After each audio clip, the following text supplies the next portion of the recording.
Time now for sports on 104.7 The Cave. Here's Ned Reynolds. Mike, the intern, Ned Reynolds, Thursday morning. So I wish you would have let me make a bet with you on the game suspension amount with Rashee Rice, because I would have won that bet all day. You wouldn't have either. Oh, yeah. Stop right there.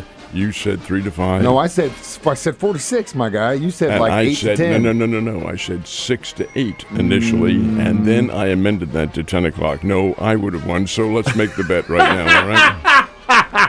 I want your money.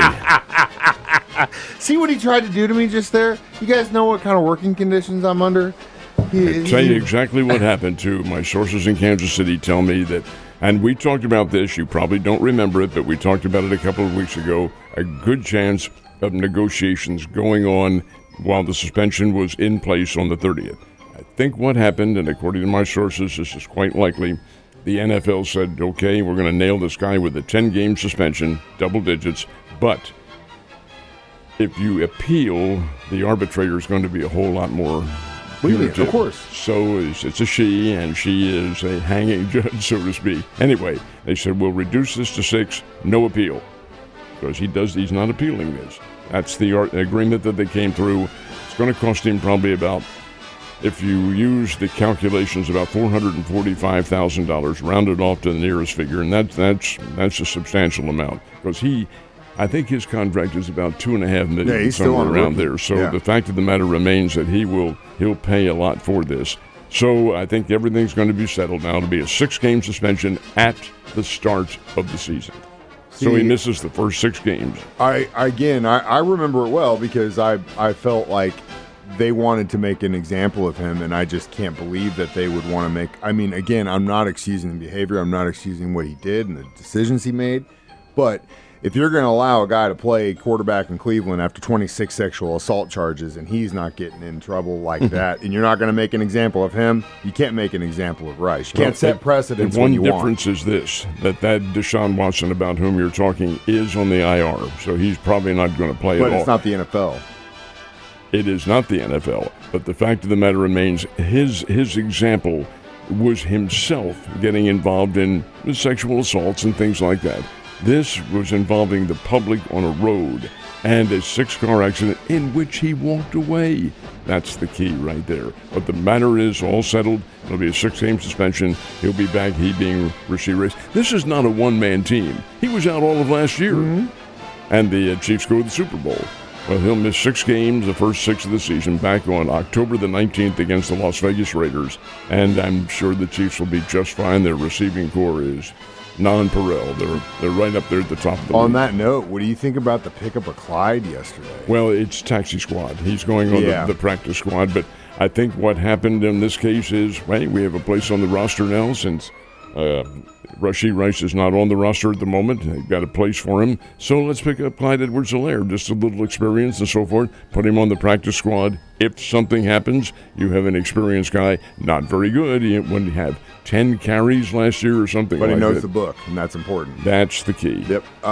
So now, next thing in professional golf is the Ryder Cup. How's Team USA looking? Well, it's been formed now. The team captain is Keegan Bradley.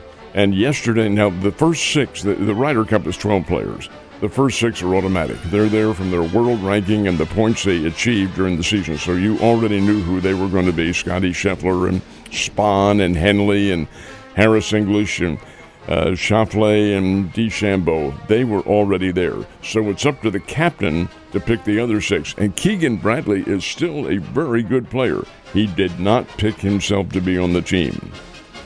And that's probably a pretty good choice. Instead, his captain's pick were Justin Thomas, Colin Morikawa, Ben Griffin, a young golfer who's really good, played down here at Highland Springs, Cameron Young, Patrick Cantlay, and Sam Burns, who is flying under the radar, also a very good player. This is a strong USA team. The European team is named next week, so we don't really know. You can guess who's going to be on there. Tommy Fleetwood and Rory McIlroy and people of that caliber. They'll be very good, and they are the defending champs. So it'll be a lot of fun when the Ryder Cup comes up at Bethpage Black on New York's Long Island, and that will be at the end of September. I hope for the sake of everyone around you today that there were no more engagement announcements during your U.S. Open viewing yesterday. I'm sure there were, but didn't interrupt me. Didn't know why he was watching it. We did have some pretty good tennis, though.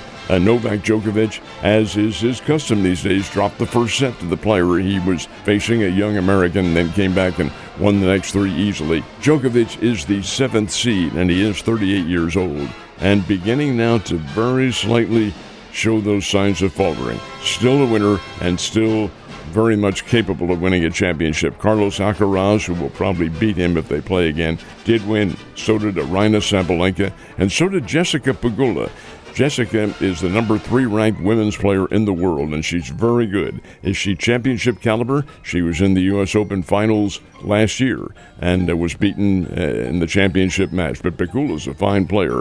So the U.S. Open goes on, about to complete its first week. St. Louis Cardinals still at home this week, and their news just doesn't get any better. This was a really tough loss because you had Sonny Gray out on the hill for the Cardinals, and he was pitching extremely well. Struck out 7, pitched 7 innings, just had the Pirates eating out of his hand. But a misplay cost the Cardinals in the 6th inning, in which the bases ended up loaded, and Tommy Pham hit a 2-run single, and that was the ball game. 2-1, the Pittsburgh Pirates win. They'll play again this afternoon up in St. Louis.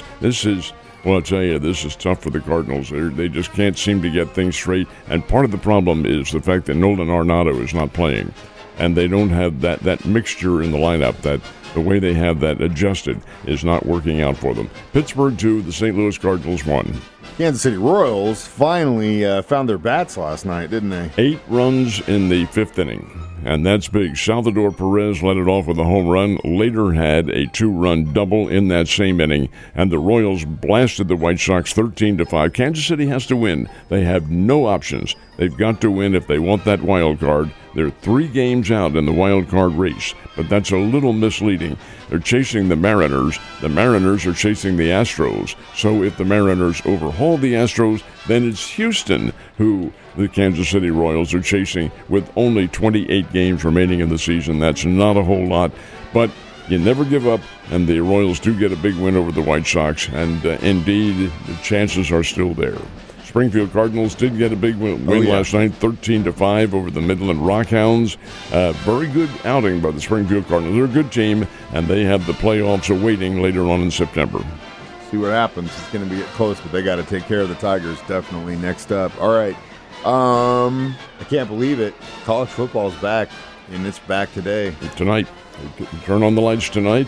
Here in Missouri, the Missouri Tigers open up tonight. They're playing Central Arkansas from Conway, Arkansas. And indeed, the Central Arkansas Bears will come up to Columbia. Central Arkansas is only a 36-point underdog in this game. Missouri should rout them. That's one of the games. The big one in the area, and I love this too, is at Arrowhead Stadium. And they will have, folks, I'd venture to say 72,000 or more on hand. That's because the visiting team is Nebraska. Mm-hmm. The home team is Cincinnati. Now, wait a minute. Cincinnati? Well, Cincinnati couldn't play at home for something in their stadium, Nippert Stadium. I don't know what happened there.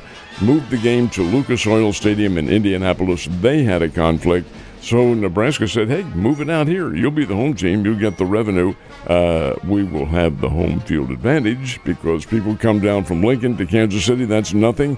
So they'll have a big crowd, but Nebraska and Cincinnati play tonight at Arrowhead. There are other games. I'm anxious to see the Oklahoma State-Tennessee Martin game. Tennessee Martin plays the Bears in mid-September here in town. Oklahoma State, they're trying to rebound, trying to get better. And another big one in the Big Ten Conference, Minnesota, they open up at home in Minneapolis playing Buffalo, and Buffalo is from the Mid-America Conference, and they've had some good years. They've had some bowl teams. This will be an interesting test. There are several of them going on tonight, more tomorrow night, and then Saturday and the weekend, really big for college football. And guess who's going to be watching all of it? This guy. Have a great day, Ned. I'll see you tomorrow.